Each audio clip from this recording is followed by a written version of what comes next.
My friends laughed because I didn't order food, until the bill came and they insisted I split it. Stay with me through this story, because it's one I'll never forget, and maybe you won't either. Hannah Mercer had always been careful with money. At 28, working as a bookkeeper, she knew every cent mattered. Growing up in a working-class family had taught her that nothing came easy. Just last month, she'd helped her dad pay off a chunk of his medical bills and covered her own moving expenses. Her bank account was tight, but she was managing. When she got a group text from her old college friends, Tessa Vaughn, Olivia Pratt, Dylan Reese, and Mark Callahan, inviting her to dinner, she hesitated. She loved catching up with them, but she knew dinners out with this group often meant expensive bills. Still, she hadn't seen them in a while, and she didn't want to be the one who always said no. She told herself she could go and still stick to her budget. She'd just order something small, enjoy the company, and leave without spending much. So that evening, she walked into the cozy Italian restaurant with a smile, gave everyone a hug, and sat down. The menus were full of tempting dishes, but Hannah stayed focused. She ordered only a small iced tea, figuring it was polite to have at least one drink. The others, though, went all in, ordering appetizers, ribeye steaks, cocktails, and desserts without a second thought. Between bites of bruschetta, Tessa smirked and said, "Han, you're not eating? Are you on some kind of diet?" Dylan chuckled. She's being boring again. Remember last time?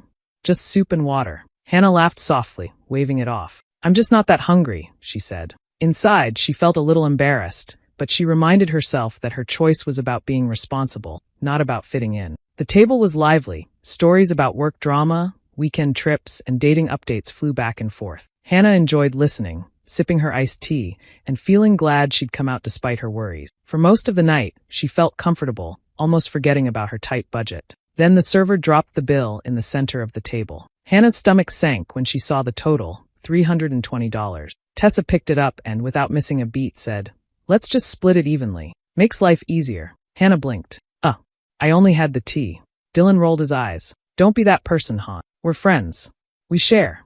Olivia gave her a little shrug, like this was how things always worked. Mark leaned back in his chair and said, "Yeah, it's not a big deal." Hannah felt heat rise in her face. She didn't want to make a scene, and arguing would only drag things out. So, without another word, she pulled out her card and paid her $64 share, nearly the cost of a week's groceries for her. She smiled faintly, but inside something shifted. This wasn't just about one dinner. This was about years of being the easy friend, the one they could lean on or take from without thinking twice. And for the first time, she felt the weight of it. The server returned to the table carrying the black leather folder. She set it gently in the center, almost like she knew what it contained would change the mood. Hannah didn't need to guess what the number inside would look like. She'd been watching the plates pile up all night. The laughter and clinking glasses had been constant as her friends ordered appetizer after appetizer, ribeye steaks cooked to perfection, and more cocktails than she could count. They'd even finished with rich chocolate cake and creme brulee. Tessa was the first to grab the bill. She flipped it open, her eyebrows lifting for just a second before she smiled. "All right," she said casually. "Let's just split it evenly. Makes life easier." Hannah's fingers tightened around her glass. Evenly? She'd had one small iced tea. Not even a refill. She leaned forward a little, trying to keep her voice steady. I didn't really eat anything. Just the tea." Tessa's smile faltered, but only for a moment. "Yeah, but it's easier this way. Less math." Dylan smirked from across the table. "Don't be that person, Han." The way he said it wasn't playful. It was dismissive, like she was already being unreasonable. Olivia, who had barely looked up from her phone, added in a light voice, "Come on, we always do it this way. It's just what friends do." Hannah felt heat crawl up her neck. Her first instinct was to argue, to point out that she hadn't shared in any of the steaks, the endless bottles of wine, or the decadent desserts. But the way they were looking at her made her feel like a child refusing to share toys. She could feel the weight of their judgment pressing on her. She thought about her budget, how carefully she'd been stretching every paycheck, how the next rent payment was already in her head. $64 might not mean much to them, but to her, it was a big dent. It was the cost of gas for the month, or most of a grocery run. Dylan gave a little laugh and nudged Mark, as if the conversation was already over. Tessa set the bill back down, tapping her card against it.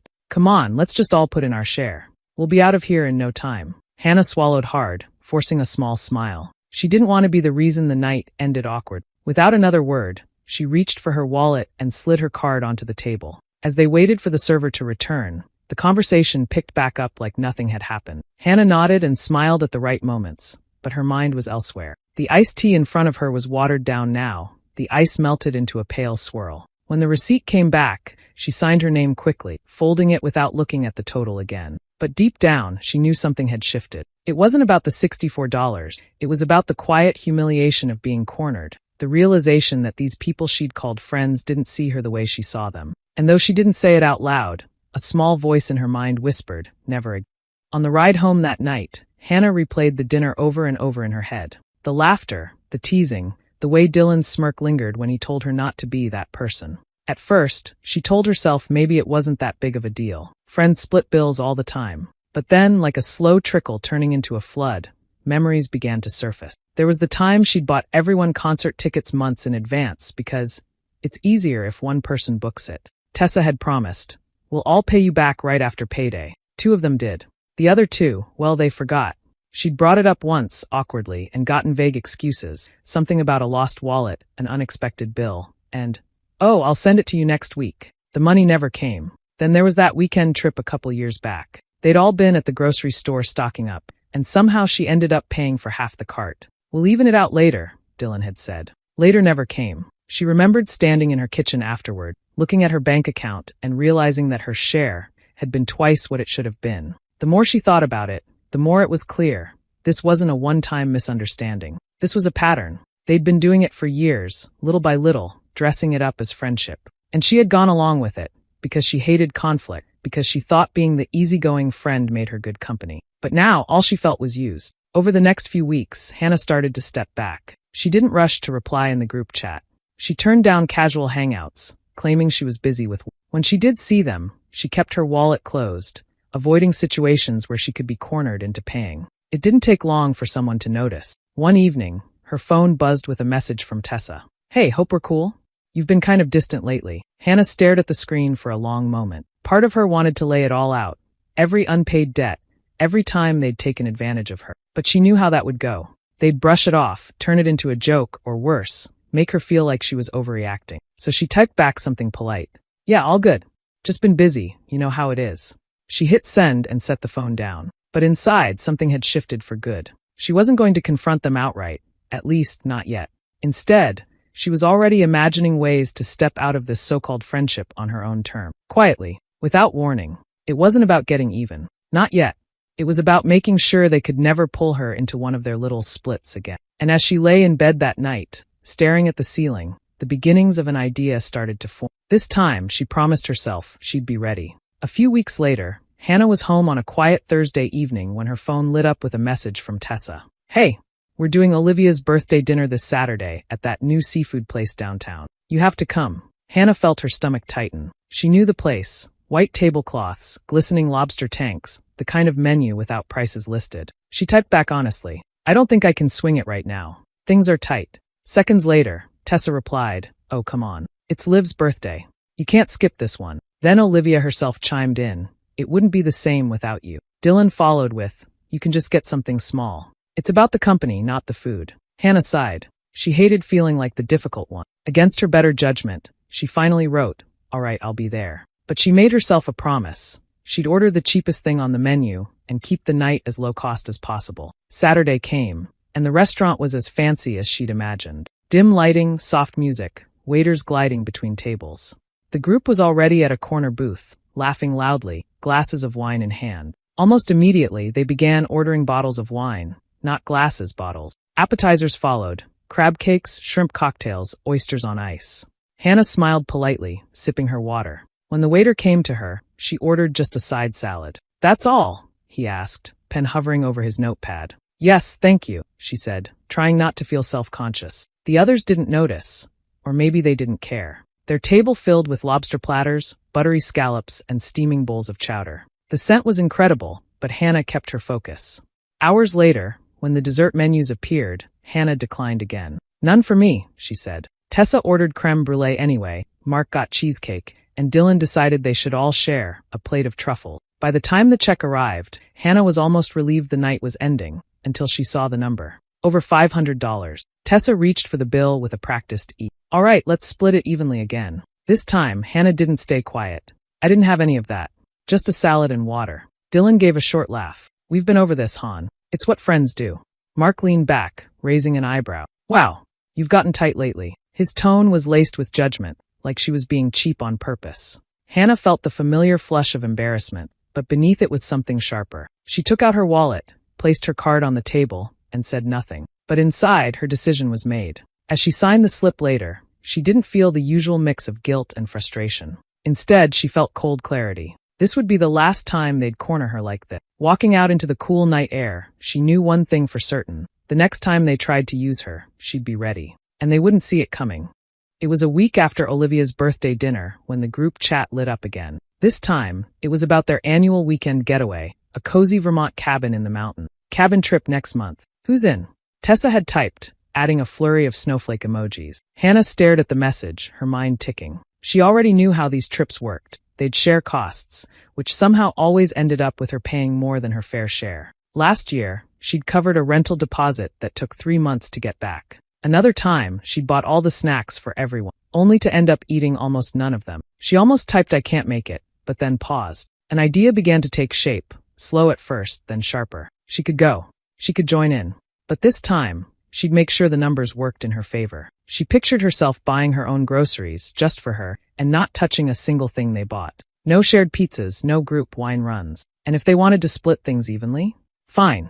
She'd have the receipts to make it sting. Her decision was sealed later, that week, when she overheard something interesting. She was grabbing coffee before work when her phone buzzed, a call from Tessa. "Hey," Tessa said, lowering her voice. "So, I haven't booked the cabin yet. I was waiting for the price to drop, but now they're asking for full payment up front. My card's almost maxed from Christmas, so I kinda need someone to put it on theirs temporarily. I'll pay them back after the trip." Hannah almost smiled right there in the coffee shop. This was it. The opening she hadn't even dared hope for. "Oh," she said, letting her voice sound casual and sympathetic. "I can do it. No problem. I've got the room on my card." Tessa's relief was instant. "You're a lifesaver. I'll send you the link to book it." Hannah jotted down the total, $1,200 for 3 nights. She booked it that evening without hesitation, already planning how she'd document every expense. Cabin rental, food deliveries, wine orders, even that inevitable "let's get premium snacks" run, it would all be recorded. In the grocery store the week before the trip, she was deliberate. Fresh fruit, granola, bottled water, a few ready-to-eat meals. Nothing fancy, but enough for her to be fully independent. She knew they'd notice, maybe even tease her for not joining their feasts, but she didn't care. This wasn't about fitting in anymore. When she put the booking confirmation in the group chat, Dylan replied with a laughing emoji, and "Hannah's our sugar mama this year." She smiled faintly at the screen. They still thought she was the easy one, the friend who didn't mind picking up the tab. Good. The trap was set. And this time, she'd be the one walking away with the upper hand. The booking went through without a hitch. $1,200 charged to Hannah's credit card for 3 nights in the Vermont cabin. She posted the confirmation in the group chat, and everyone sent cheerful emojis and thanks. Tessa wrote, "We'll settle up after the trip, promise." Mark added, "Easiest way to do it." Hannah replied with a simple thumbs up, but in her head, she was already counting the days. When the weekend arrived, she packed carefully. Her suitcase was light, warm clothes, a book, and her own bag of groceries. She'd thought it through. Pre-made sandwiches, bottled water, fruit, instant oatmeal packets, and a few treats she liked. Nothing that could be claimed as shared food. She wanted no confusion about what was hers. The cabin was beautiful, just as the listing had promised. Wood-paneled walls, a roaring fireplace, and a balcony overlooking the snowy wood. As soon as they arrived, Dylan flopped onto the couch, announcing, "We need to celebrate. Who's in for pizza and wine?" Everyone agreed instantly, except Hannah. "I'm good," she said lightly, holding up her sandwich. "Brought my own food this time." Tessa laughed. "You and your little packed meals." Olivia smirked but said nothing. Soon, the deliveries started rolling in. First, 3 large pizzas and garlic knots. Then, 2 bottles of mid-range wine. The next night, it was takeout from a steakhouse in town. $200 for 4 people, plus delivery fees. On the last evening, Dylan decided they needed to go big and ordered 2 cases of craft beer and gourmet cheese from a specialty shop. Each time, Hannah stayed out of it, eating her own groceries at the table while the others dug in. And each time, she quietly noted the costs in her phone. Pizza, $65. Wine, $40. Steakhouse, $200. Cheese and beer, $95. She even jotted down the $12 delivery fee for firewood that Mark ordered without asking. Once or twice, she mentioned the expenses out loud, just to see their reaction. "That steakhouse delivery was $200, right?" she asked casually on the second night. Dylan waved it off. "We'll figure it out later." On the final morning, as they packed up, Hannah stood in the kitchen sipping her coffee while Tessa was on the phone with her boyfriend. Yeah, Tessa said. Hannah booked it. We're just gonna pay her back once we're home. Her tone was casual, almost dismissive. Hannah smiled to herself. Perfect. No talk of splitting the food separately, no clarification about what was shared. They were assuming it would be the usual, one big total, evenly divided. As they loaded the car, Dylan clapped her on the shoulder. Thanks again for putting it on your card, huh? You're a champ. She nodded, slipping her phone into her pocket. Of course, she said warmly. Inside, she felt the satisfaction of a plan unfolding exactly as she'd imagined. Every number was in place. Every receipt was accounted for. The trap was set, and they were already standing in it. The last night in the cabin started like any other, cold air seeping through the windows, the fire crackling in the living room, and the sound of Dylan's music playlist bouncing off the wooden walls. Hannah sat curled up in an armchair, reading on her phone, when Tessa poked her head into the room. Hey, so, the neighbors from the next cabin are coming over for drinks. They're fun. You'll like them, she said, her cheeks already pink from the wine she'd been drinking. Minutes later, the strangers arrived, arms full of laughter and chatter. Dylan, of course, decided the occasion called for something special. He whipped out the cabin's welcome binder, flipping to the section about add-on services. Look at this. They'll deliver premium bourbon and champagne straight to the door. No driving, no store trip. We have to do it. Mark was all for it.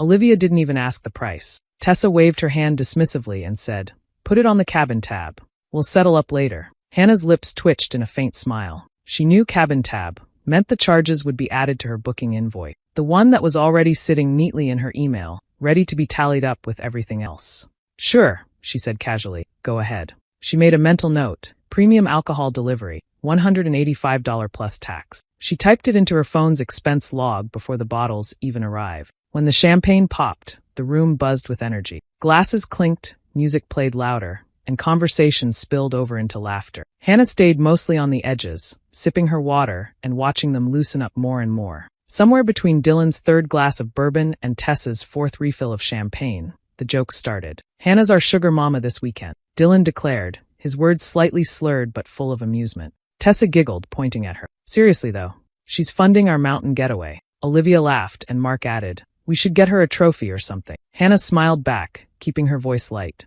Guess I'm just generous like that. They roared with laughter, assuming she was playing along. But inside, she felt a deep, quiet satisfaction. If they only knew how perfectly they were setting themselves up. Every smug little comment, every thoughtless order, all of it was just adding to the total they'd soon see in black and white. Later, when the neighbors left and the fire burned low, Hannah slipped away to her room. She opened her phone and reviewed the list. Cabin rental, food deliveries, wine, beer, steakhouse, premium alcohol. Every cost accounted for, with receipts to match.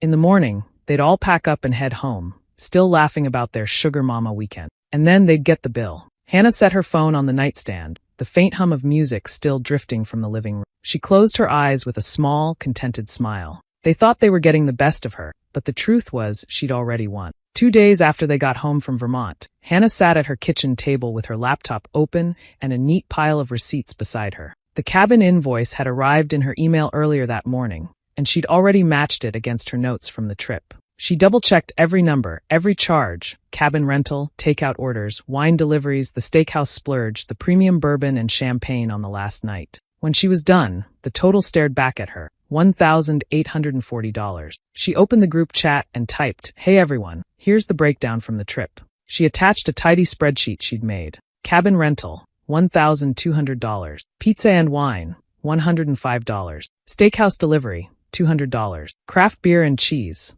$95. Premium alcohol delivery, $185. Firewood delivery, $12. Total, $1,840. Underneath, she wrote, split evenly, that's $460 each. Please send payment by Friday so I can clear my card. It didn't take long for the first reply. Olivia sent back, got it, sending now. A moment later, Hannah's phone buzzed with a payment notification. Olivia was in the clear. The others weren't so quick. Mark wrote, Wait, you didn't even drink or eat with us most of the time. Shouldn't your share be less? Tessa followed with, Yeah, I mean you just had your little packed meals. Isn't it kind of weird for you to split the whole total? Dylan chimed in, Come on, hon. Be fair. You barely touched any of the food or booze. Hannah read their messages slowly, letting the words sink in. Her fingers hovered over the keyboard before she typed her reply. It's just what friends do, right? We've always split everything evenly. No exceptions. There was a pause in the chat. No one replied right away. Tessa finally wrote, "This feels different though. You're making it all about money." Hannah's jaw tightened, but her tone stayed calm. "I put the entire trip on my card.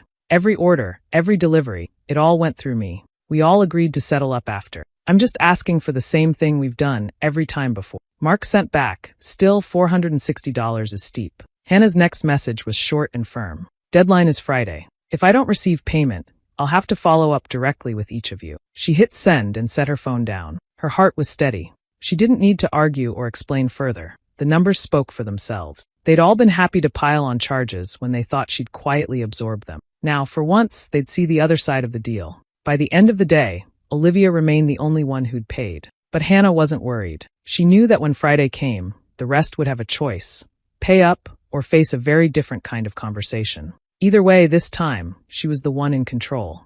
Olivia was the first to pay, and Hannah noticed immediately. Her phone chimed with a notification. Payment received, $460 from Olivia. A small smile crossed Hannah's face. Olivia might have her faults, but when it came to fairness, she always held to her word. Mark, on the other hand, was less cooperative. Almost right after Olivia paid, he messaged, "Look, Hannah, I can't pay the full $460 right now. Can we work out a smaller amount or maybe pay in installments?"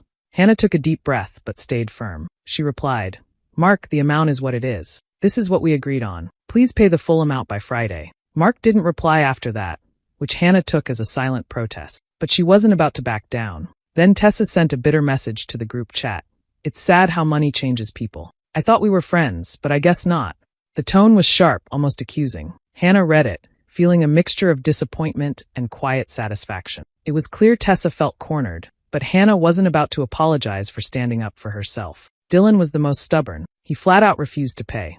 "No way am I paying for stuff I didn't even use," he messaged. "This isn't fair." Hannah knew she needed to respond carefully. She didn't want to make it personal, but she needed to remind him of the facts. She sent screenshots of their earlier group chat where they had all agreed, explicitly, to split the cabin costs evenly. There was Tessa's message. "Let's just split it evenly, makes life easier." Dylan's own agreement was there too. "Yeah, fair's fair." After that, Dylan's tone shifted. He didn't say much but stopped arguing. A day later, Hannah received a notification. Payment sent, $460 from Dylan. Within the next couple of days, Mark paid as well. No more bargaining, no more excuses. Hannah watched the messages come in one by one. Payment received from Mark, payment received from Dylan. Even Tessa quietly paid without saying a word. Hannah felt a wave of relief mixed with pride. They had all tried to push back, tried to make her the bad guy for asking for what was owed, but she had held her ground. And now they'd all done the right thing. The group chat was silent after that, except for a few awkward messages. Hannah muted the notifications and focused on moving forward. In the quiet after the storm, she realized something important. Standing up for herself wasn't about money alone. It was about respect. It was about no longer letting others take advantage of her kindness. And for once, she had made sure the people around her understood that. Hannah closed her laptop and leaned back. This chapter was over, but she was ready for whatever came next. After the last payment cleared, Hannah felt a weight lift off her shoulders. The whole situation with Tessa, Dylan, and Mark had drained her more than she realized. She decided it was time to cut ties for good. Without hesitation, she blocked all three of them on her phone and social media. No more messages, no more passive-aggressive comments, no more feeling used. Olivia, however, stayed in her contacts.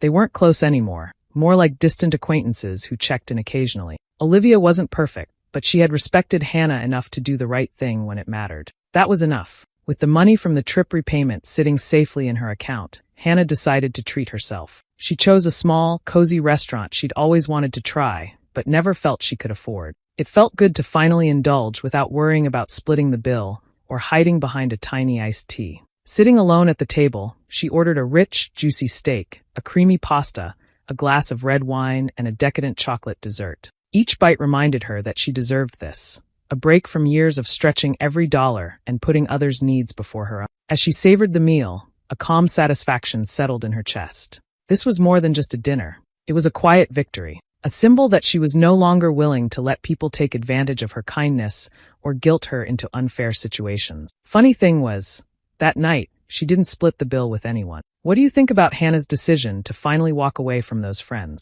Was cutting them out the right move, or could she have handled it differently? Share your thoughts in the comments. I'm really curious to hear your take. And if stories like this resonate with you, Make sure to subscribe and hit the notification bell so you don't miss any new ones.